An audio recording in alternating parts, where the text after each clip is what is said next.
যেই বাংলাদেশকে আমরা বুকে হাত দিয়ে বলতে পারবো এটা আমার বাংলাদেশ, যেই বাংলাদেশে আমার হিন্দু মুসলমান বৌদ্ধ খ্রিস্টানের কোনো ভেদাভেদ থাকবে না, যেই বাংলাদেশে আমার যে অধিকার থাকবে আমার একটি হিন্দু বোন বা ভাই সে একই অধিকার থাকবে, যেই বাংলাদেশের সংখ্যালঘু বলে কেউ থাকবে না, আমরা সকলে বাংলাদেশি হিসেবে পরিচিত হব, যেই বাংলাদেশে বিএনপি করেছি বলে হৃদয়ে শহীদ প্রেসিডেন্ট জিয়াউর রহমান, খালেদা জিয়া এবং তারেক রহমান রয়েছে বলে আমাদের বহু পরিবারের সন্তানরা চাকরি পায়নি যোগ্যতা থাকা সত্ত্বেও, কিন্তু বিএনপি এমন একটি বাংলাদেশ গড়তে চায় যেই বাংলাদেশে কোনো দল করার কারণে, কোনো ধর্ম পালন করার কারণে কেউ কখনো তার চাকরির অধিকার থেকে বঞ্চিত হবে না।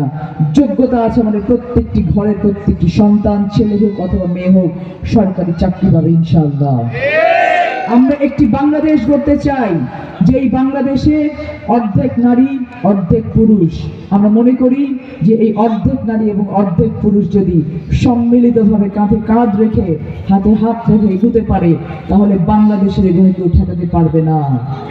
আমরা নারীদের অধিকারকে সমুন্নত রাখতে চাই, আমরা নারীদেরকে অর্থনৈতিকভাবে স্বাবলম্বী করতে চাই, আমরা আমাদের যে মা বোনেরা ঘরে থেকে দেশ গড়ার কাজে সহযোগিতা করছেন তাদেরকে আমরা স্বীকৃতি দিতে চাই, তাদেরকে আমরা সম্মানিত করতে চাই, তাদেরকে আমরা সম্মান দিতে চাই।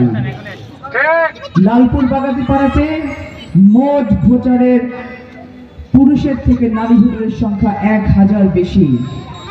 আজকে সেই লালপুর বাগাতিপাড়ার মাটিতে নারীদেরকে অসম্মানিত করে বক্তব্য দেওয়া হয়।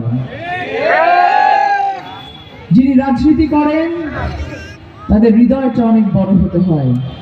আমার বাবা মরহুম ফজলুর রহমান পটল আমাকে একটা কথা বলতেন যে মা, যখন কোনো কিছু দেখবি বড় করে দেখবি, যখন চিন্তা করবি বড় করে চিন্তা করবি, হৃদয়টাকে অনেক বড় করবি, তাহলে দেখবি যে ওই হৃদয়ের ভেতরে সব মানুষ থাকতে পারবে।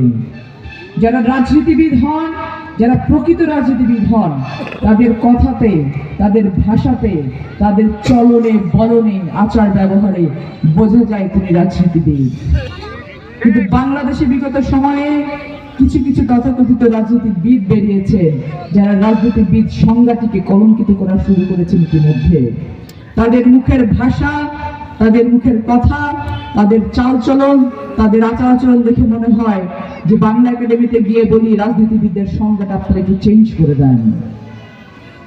আমরা একটা কথা বলতে চাই, আমরা যে বাংলাদেশ গড়ার স্বপ্ন দেখছি, আমাদের চেয়ারম্যান জনাব তারেক রহমান যেই বাংলাদেশ গড়ার জন্য দিন রাত পরিশ্রম করে যাচ্ছেন, সেই বাংলাদেশ গড়ার পথে যদি কেউ বাধা হয় তাহলে বাংলাদেশের জনগণ কাউকে আর ছাড় দিবে না ইনশাআল্লাহ।